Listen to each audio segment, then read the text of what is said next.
Okay, so believe it or not, I'm hungry. So it's kind of like want to read God's words. I've been kind of wanting to do this for 2 days now. It's strange. But I just wanted to carry on with Corinthians. And so it's chapter 11, and he exhorteth them and forbiddeth men to pray or prophesy with their heads covered, and women with their heads uncovered. And then he speaks of the Lord's Supper. So the chapter before was speaking about idols and food offered to idols, and that we should seek to love before just doing what we know we are allowed to do, but not to offend, because we want to win people to Christ. So that's also something, now that I speak, I also need to remember that again, not to be offensive in the sense of, it's a problem because I like art and I've got this so much freedom, and I need to remember to love and think what is loving to other people, because art is, we artists can go off on tangents sometimes, but anyway, so it says, be ye followers of me, even also as I am of Christ. So Paul is making a very strong statement, because he's saying, like, follow me. And I don't know if there's many people who could say, follow me, my walk with Christ, in the sense of he was setting a good example. So he says, now I praise you, brethren, that you remember me in all things and keep the ordinances. So ordinances is just like, so here in the dictionary, an ordinance is an authoritative direction or decree, self-denying ordinance, religious rite, or recollection of parts of literary work or architecture. So ordinance, in this context, would be the teachings and religious type of practices that they received from Paul. So those would be maybe baptism, the Lord's Supper, and all the other things that he said in the previous chapters could be considered ordinances, and his authority, he would say, because he was apostle. And so in the other chapters he also said, he actually started Corinthians by saying that he was an apostle, and so that's how he has authority. So it says, keep the ordinances as I delivered them to you, that the head of every man, and here he's reminding again, the head of every man is Christ, and the head of the woman is the man, and the head of Christ is God. Every man praying or prophesying, having his head covered, dishonoureth his head, which is Christ.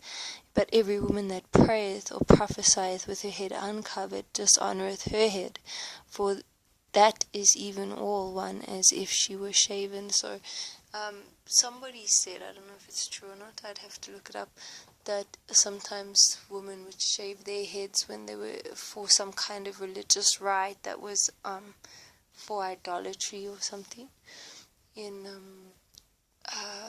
ancient temple worship and things like that. So I know in India sometimes hair is dedicated to the god or something, and a lot of women's hair extensions and wigs and stuff are made from that. It gets washed and then made. So I don't know if this has anything to do with that, but the idea is that women shouldn't shave their hair because God has given us hair. For if the woman be not covered, let her also be shorn. But if it be a shame for a woman to be shorn or shaven, let her be covered. For a man indeed ought not to cover his head, for as much as he is the image and glory of God, but the woman is the glory of man. For the man is not of the woman, but the woman of the man. Neither was the man created for the woman, but the woman for the man. So God created woman for man, but every woman gives birth to every man. So we're all interconnected with one another, and we're not totally independent. And he says, for this cause ought the woman to have power on her head because of the angels. And then it says on the side, that is a covering and sign that she is under the power of her husband. So a lot of married women will wear a covering on their head, or they will just have long hair.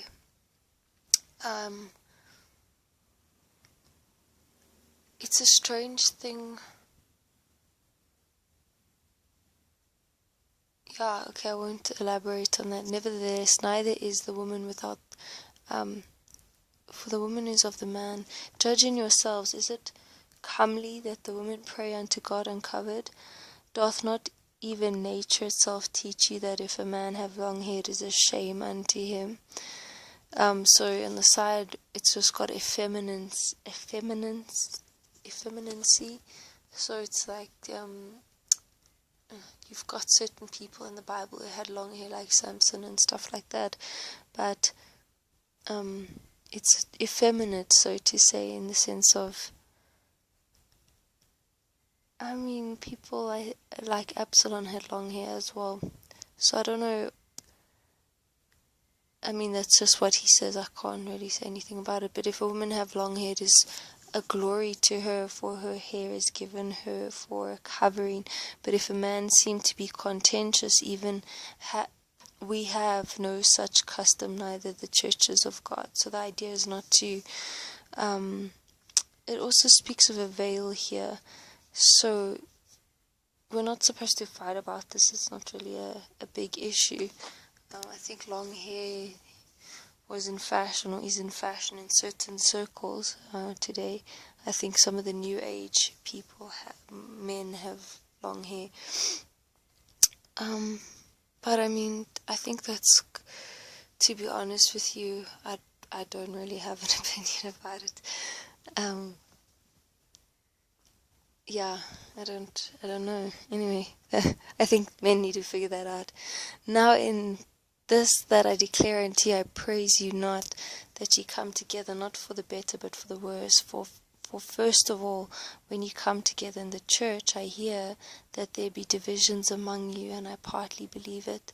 So there were divisions, like some were following Apollos, some were following Peter, and some were following Paul, and others were saying, I follow Christ. That's in some previous chapters. For there must also be heresies among you, that they which are approved may be made manifest among you. So what's interesting is that even if there's heresies in the church, God actually uses it to show who's true and who's false. And so the division can also be a good thing, believe it or not. For there must be also heresies among you. When you come together therefore into one place, this is not to eat the Lord's Supper, for in eating everyone taketh before the other his own supper, and one is hungry and another is drunken. What? Have you not houses to eat and drink in? Or despise ye the church of God, and shame them that have not? So when I was in Israel, my pastor was a Jewish person, and he used to always have meals all the time at the Bible study at the church, at the soup kitchen.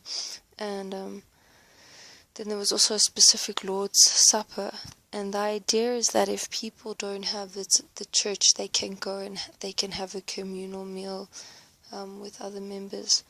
But this was mainly to be around fellowship, and so the Jews will have a Sabbath meal on Friday. It's a kind of similar idea of breaking of bread. But some people were obviously, some were eating and others just had something to drink, and there was disorder. And so it says, despise ye the church of God, and shame them that have not. What shall I say to you? Shall I praise you in this? I praise you not. For I have received of the Lord that which also I delivered unto you, that the Lord Jesus, the same night in which he was betrayed, took bread, and when he had given thanks, he brake it and said, Take, eat, this is my body which is broken for you. This do in remembrance of me.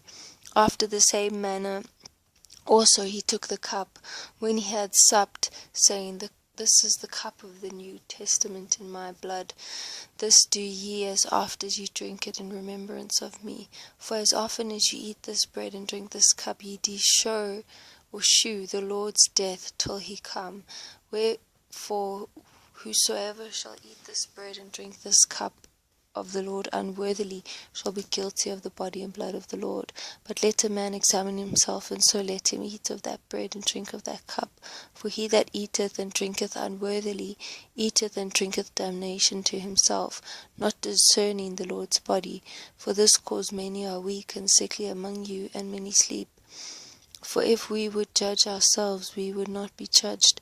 But when we are judged, we are chastened of the Lord, that we should not be condemned with the world. Wherefore, my brethren, when ye come together to eat, tarry one for another. It just means wait. And if any man hunger, let him eat at home, that ye come not together unto condemnation, and the rest will set in order when I come. So I've got a few minutes to just go through that. So what he's speaking about the Lord's Supper, that it should be done in order, that it's not something specifically God's, this Last Supper is, or the Passover meal, it's not like it's a remembrance of Jesus and his death for us, and bringing in the new covenant, that the old covenant has been fulfilled and the new covenant is in his body and in his blood. It'll never be, what is the word for that? It's eternal, because he is eternal. There will never be another covenant. So, he's just saying, examine yourself, in the sense of, if you don't honor Christ and you eating this and drinking of this symbolic spiritual meal without checking your heart, it means that you're just drinking damnation on yourself, in that it's not something to be despised, even though it's a very simple tradition or simple ordinance. So people are called to just examine their hearts, and why they're doing that. And so it just as warnings against sacrilege. For he that eateth, for many, so it says that some people are weak and sickly because they've done this. So, yeah, if your conscience screams out to you and your heart isn't right with God, go get right with God before you do a communion, and remembering him, and then you'll get right before. And then it says that we should wait for one another, in the sense of there should be order. It says, wherefore, my brethren, when you come together to eat, tarry one for another. And if any man hunger, let him eat at home, that ye may not come together into condemnation. So it's just that you don't bring any, you